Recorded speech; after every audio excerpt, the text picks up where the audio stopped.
So John, I'm just hearing a 17-minute 10. Yeah, That's, that's pretty extraordinary. yeah, it's PB for me. So Yeah. I think the best I've done is at the Eglinton course in Scotland when the National 10 was there in 2018. So yeah, knocked a fair chunk off that. We're quite happy. And would you call this a super fast course? I mean, it's fairly flat, but it's a B road. It's, Yeah, you'd like to think there's faster ones out there. There's definitely faster course records for other courses, but I guess everyone comes into this not really thinking, well, they want to go as fast as they can, but time's not the important part, it's more the result. And well, how you feel about the ride. So yeah, it's really nice. I wasn't expecting to go that fast, so yeah, it's really nice. Yesterday when we had a quick chat, you were talking about next year, actually, or even this year, going out and doing a proper job. Is that still the case now? Yeah, it is. Yeah, I've had a great time, but I think it's run its course. I've done a lot of things over the last 3-4 years. Even after the Commonwealth Games result, now that was amazing. Yeah, and but you can't go on year after year just based off a 4-year cycle like that. Not in Scotland anyway. If you're in the GB squad maybe, but I've had a lot of fun. I've had a lot of support from teams, sponsors, family, girlfriend. I mean, I've done everything I wanted to do, from Commonwealths, Euros, Worlds, on the track, on the road. I've ticked off a lot of boxes, and I'm quite happy to move on with other things. Well, what was life like actually as a pro over in Europe? 'Cause everyone talks about that as living the dream. Well, I think that was it. It was that I wasn't living the dream, and it may be for some people, but at the end of the day, it wasn't for me. You could call it circumstance or the environment or the way the cards fell. But no matter if I was on Team Ineos or the team I was on or whatever team it was, that lifestyle, I'm glad I gave it a crack and had an opportunity, and I'm grateful to Sean Yates for giving me that opportunity. But it just wasn't for me, and so I'm glad I've ticked the box and tried it. But I'm not sitting here resenting the fact that I didn't make it, because I think even if I'd made it, I'd struggle to really enjoy it the way that some people do. So, yeah. So we're still going to see you then racing, mixing work with racing, which at the end of the day is the way a lot of people do it. Absolutely. I mean, it's a privilege to do what I've done. There's no way that I should be able to just exist like that, sort of living a full-time lifestyle, and it's been a privilege to have that support to be able to do it.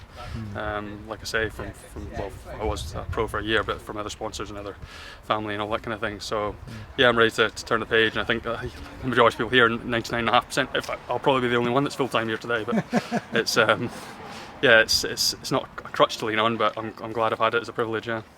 Well, you're a very knowledgeable person when it comes to training and coaching and all that sort of stuff. So is it possible to work full time, as most of these guys do, and also be very competitive? Yeah, absolutely. I think people have proven it over the years.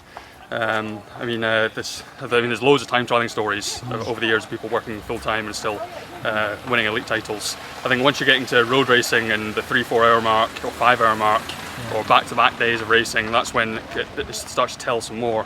But if you're preparing for a one-off 20-minute time trial, you can do a lot off of it's not so much the hours of training, it's the hours of recovery. So when I came from work, I was still training 15 hours a week. I was still fitting in hours, but the recovery is what impacts you. And when you're getting up when you're setting alarms and having to get up and go to work, you're training before work, training after work. That's the recovery aspect is what gets you. So yeah, it's definitely possible, and I think people prove it here every day, every time they race. And there'll be plenty of people on this podium today that would mix it with, if you brought the World Tour into CTT event to a 10-mile time trial, a fair few of them would get spanked. So it's definitely not a requirement. So what's your favourite discipline then? Because I've seen winning, that Stockton win is going to stay in my head forever. And the time trials, and you've done the track, you've medalled on the track, 2 Commonwealth Games in a row. Yeah. So you're multidiscipline rider. Got favourites? Yeah, I mean, I should have taken up mountain biking sooner, really. And I could no, I think I've got again the privilege of being Scottish and having that smaller nation is you get to experiment with these different disciplines, and just because the fortune of being on the track team gave me road slots and vice versa, and I've had a real play of the cards, and I wouldn't say I'd like to pick one, but track has always, since I started track back in 2017, I've really enjoyed that. The bunch racing aspect is fun, the time trialling from the IP. The road, I've always had a mental struggle. Sometimes I'm on the start line and sometimes I'm not really ready for it. I'm not finding the same motivation I get for the track events. But time trialling, I always love that, and I've gone and got this fancy bike, and even though I'm going to move on to new things, I'll still be racing this and enjoying that aspect of it. And I think deep down, when I came from swimming as my first sport, that was what it was like. It was time trialing, and so I'll carry on time trialing. The track might take a bit of a backseat, but yeah, I've been real fortunate to experiment with so many different disciplines, and hopefully it'll stay that way. And a quick word on the games, getting that medal in London. As you say, it was a surprise getting it in that event, but to actually come away with a medal, what's that mean to you? In Scottish colours? Absolutely, because you could be. I could have gone for a different nation where it's so competitive that you struggle to get into one event. So if I'd gone just for the IP and done what I'd done, I'd come away from a bit, not bitter, but not satisfied. Whereas with the scratch race, the points race, all these other experiences, and I got a medal there. Yeah, it's you always have to take a step back and remember it's a privilege to represent your country and to do these things that there's a lot of people sitting watching on the sofa, as I did 10 years ago, going, oh, I wish I could do that. So you've got to remember that when you're doing it. And sometimes I'm sitting there really nervous, really amped up, and just thinking, do I really want this? Do I need this and this stress in my life? And you go, well, there's lots of people that be banging on your door to get it. And so yeah, the scratch race was great. I've also got to thank Mark Stewart, because it wouldn't have happened without him.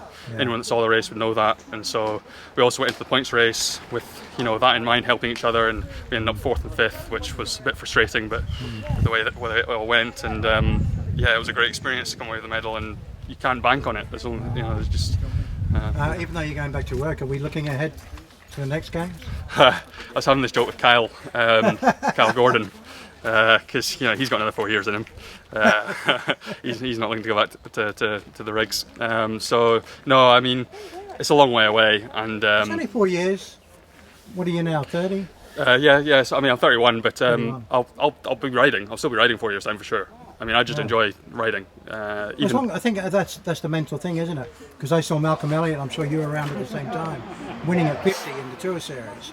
And if he can win in the Tour Series at 50, which is very competitive, Yeah, I mean, there's an aspect of competition internally as well, and even before I started racing, I was doing intervals on my bike and a bit turbo sessions. I just enjoy experimenting and training hard, and it's just something I've always done. And it doesn't feel like as much a habit or a routine, but I really do enjoy it. So even if I'm not on the same form in the next 4 years, I'll still be doing it, because that's the way it goes and the way I enjoy it. Well done. Thank you.